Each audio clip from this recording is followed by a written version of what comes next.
I've loved playing Alex. It's eating. That's incredible. Fan-dabby-dozy.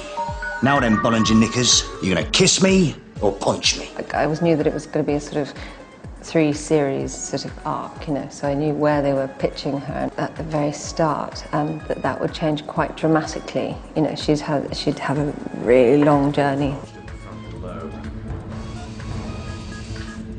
She's sort of accepted where she is. She still wants to get home, but she's been through sort of moments and times where she's completely forgotten that she ever came from there in the first place.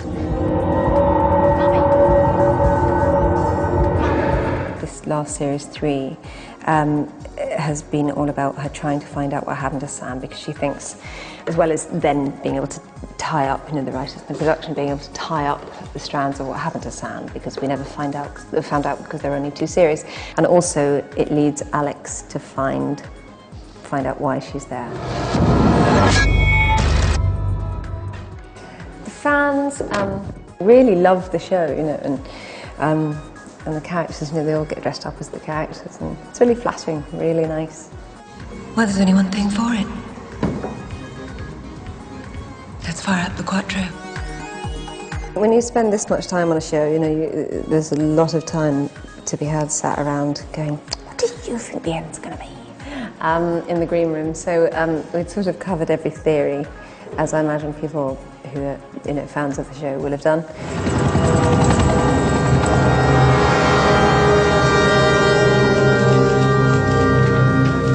One of the things that makes it kind of is a, you know, both series so successful has been that it makes people think.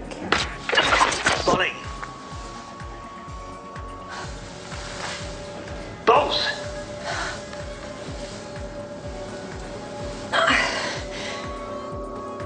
Listen, I don't know if you can hear me, Balls. The nurses are going to be back in a minute. I need you to wake up.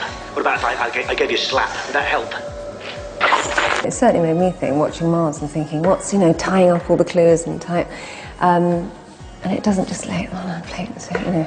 I don't know, it's great. I think there'll be a lot of rewinding and pausing. Oh, that's what that was, which is good.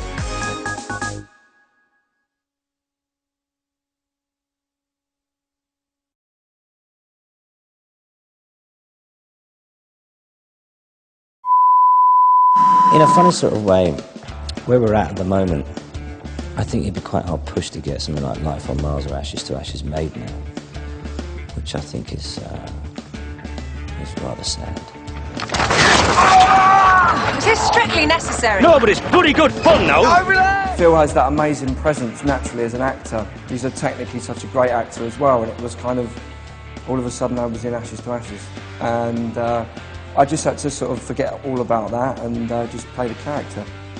Elvis Costello, Philip Glass, Marlowe. I love Marlowe. The Adagio from his Fifth Symphony. I love it. Luigi, if you don't ring that bloody bell, I will ring it for you.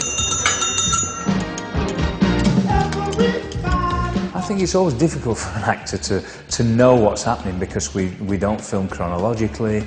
We might do scene 3 from episode 7 in the morning and scene 49 from episode 8 in the afternoon. So, tell me again, is his eye all up? You're doing them nearly 12 hours a day, these characters, so you can almost forget that you're not, you know, if you like, that you're not in the character at times. You don't mind if Chris starts going out on dates again, do you? Meets other women? It's nothing to do with Moves me. on, rediscovers his mojo.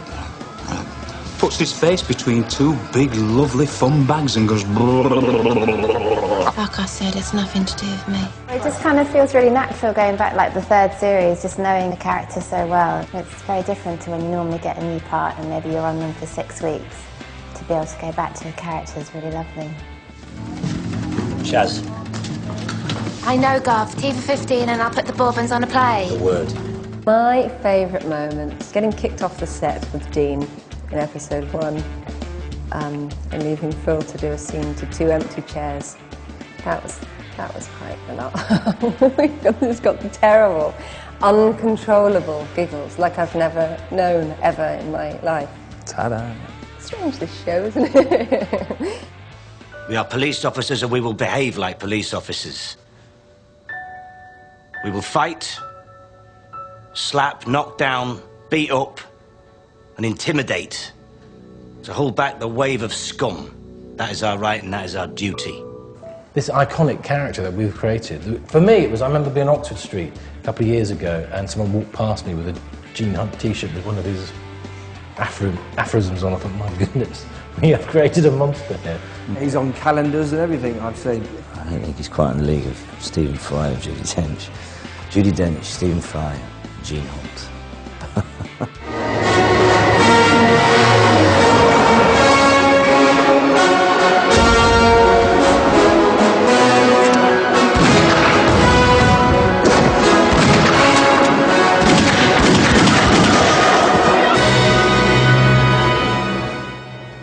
It's about the people.